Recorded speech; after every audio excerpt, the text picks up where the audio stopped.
lebah sarang lebah ada dalam tu lah.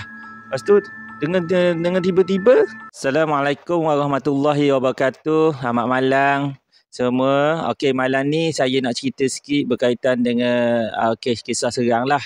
Okey, sebelum tu subscribe dulu channel ni, dan like video ni. Okey, kisah ni berlaku di Kuala Lumpur, baru lagi dah dalam setahun lepas. Okey, dia ni baru saja berpindah daripada Muar ke Kuala Lumpur mengikut suami dia lah yang berhijrah. Okey, dengan alasan dia tukar kerja. Okey, dia baru berpindah ke Kuala Lumpur ni dan sewa sebuah rumah lah. Rumah ni peninggalan orang putih, orang lama lah. Orang putih ni dalam anggaran dalam 10 tahun lepas. Selepas pada orang putih ni dia pindah, rumah tu tak pernah lagi orang lain sewa. Jadi selepas dia duduk rumah tu dalam seminggu, barulah peristiwa ni terjadi. Okey, pada satu malam ni dia dengar lah dia sedang tidur lah dengan suami dia lah. Suami dia dengar bunyi orang jalan kat luar. Degai dia jalan kat luar. Lepas orang ketuk pintu dengan bilik sebelah. Lepas tu dia gerak laki dia. Laki dia ni macam malas lah nak layan tu, tidur je, terus je tidur. Lepas tu dia pun teruslah bangun untuk mencari benda bunyi apa yang berlaku kat luar rumah, kat luar bilik dia. Dengan bangun, dia pun bangun keluar, dia pun masuklah satu bilik. Bilik ni store lama. Dalam store dia ni macam barang-barang lama lah, macam barang-barang macam gambar orang-orang dulu dalam bilik tu. Tapi masa dia masuk dalam bilik tu tak ada bunyi apa-apa pun. Tapi dalam bilik tu nampak macam seram sikit lah, macam sarang lebah ada dalam tu lah. Lepas tu dengan tiba-tiba dia dengar atas siling bunyi orang jalan. Lepas tu dia pun macam nak periksa lah benda yang berlaku atas siling tu. Dia pun ambil lah tangga, dia pun naik lah atas siling, dia pun panjat. Jadi perempuan ni pun nama Liza ni pun naiklah atas siling, dia ambil torchlight, dia tengok banyak patung yang kat atas siling ni. Orang lama tinggal tak ambil. Jadi dalam tengok bunyilah satu benda macam anak patung tu macam menangis. Dia pun tiba-tiba dia tengok tu ada patung tu berdiri tegak depan dia. Dia pun terkejut. Dia patung tu macam tengok ke dia pun terus terjatuh bawah.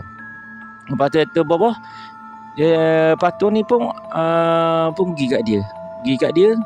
Berdiri kat dia, dia pun cuba macam pukul ke patung ni. Akhirnya patung ni pecah keluarlah seorang perempuan. Perempuan ni dia sama mirip dengan muka dia.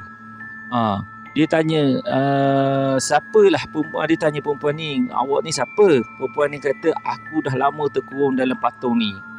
Dia kata, jadi dia kata selepas orang lama tuan aku dulu amanahkan aku untuk jaga rumah ni, aku tersalah masuk dalam bilik tu dan aku dikurung oleh patung-patung yang ada kat dalam tu. Jadi aku sekarang ni aku nak bebas, dia kata. Tapi sebelum aku bebas, aku mesti masuk dalam kau punya badan lah. Jadi Iza ni dengan keadaan takut terus keluar daripada bilik tu. Dan hantu yang menyerupai dia tu kejar dia. Kejar sehinggalah dia keluar daripada rumah tu dan melihat suasana lain. Macam tahun 1970 dalam tahun 70-an lah maknanya. Dia keluar, dia tengok pemandangan kawasan tu penuh dengan perigi-perigi lama. Lepas tu Liza ni dengan sendirinya dia pun pergilah perigi tu, dia melihat penuh dengan darah-darah yang pernah kesan bunuh kawasan rumah yang disewa tu. Jadi dengan sendirinya hantu tu cuba nak menikam Liza. Liza pun terus terjun dalam telaga tu dan akhirnya mati. Jadi hantu tu pun terus menyerupai Liza tu dan menyamar menjadi Liza dan mendampingi suami dia. Lepas tu suami dia tak sedar lagi ni. Yang sebenarnya Liza dah mati. Keesokan paginya, yang patung tu, yang perempuan yang dalam patung tu menyamar jadi isteri Liza ni pun bercakap. Dia kata aku benci kau. Dia maknanya dia beritahu ke laki dia. Laki Liza ni pun terkejut dengan suara lain. Akhirnya laki Liza ni ambil keputusan untuk keluar daripada rumah tu dan tinggallah Atu tu berada di situ. Sekianlah kisah Atu patung poker ni. Assalamualaikum. Jangan lupa subscribe channel ni. Bye bye.